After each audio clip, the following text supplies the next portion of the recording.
Vienna रेसिपीमध्ये आपलं स्वागत आहे. आपण करणार आहे चणे छोले करणार आहे. त्यासाठी लसूण, कांदा, आलं हे जे आपण पेस्ट करून घेऊ आणि छोले आपण शिजवून घेतलेले आहे. तर आपण कुकरमध्ये फोडणी टाकणार आहे. कुकरमध्ये तेल टाकून घेतलं आणि मसाला आपण बारीक करून घेतलेला आहे तो सुद्धा टाकूया. त्यातच सर्व सुके मसाले टाकूया. 1 चमचा धना पावडर, अर्धा चमचा हळद, 2 चमचे गरम मसाला टाकूया. छोले मसाला आहे.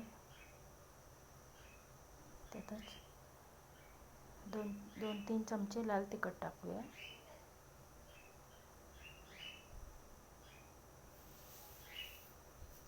चवीनुसार मीठ टाकूया.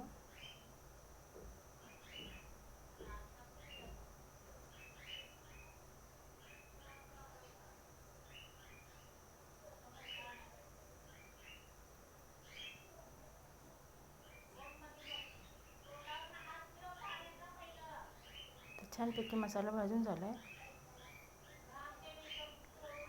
त्यातच आपण छोले आहे ते सुद्धा टाकून घेऊया. त्यातच बारीक चिरलेली कोथिंबीर सुद्धा टाकूया. त्यातच गरम पाणी घेतलं 1 ग्लास ते सुद्धा टाकूया आणि कुकरला झाकण लावून 1 शिटी करून घेऊया. छोले शिजलेलेच आहेत, नुसतं असंच 1 शिटी करून घेऊया. तर रेडी झाली आपली छोलेची भाजी.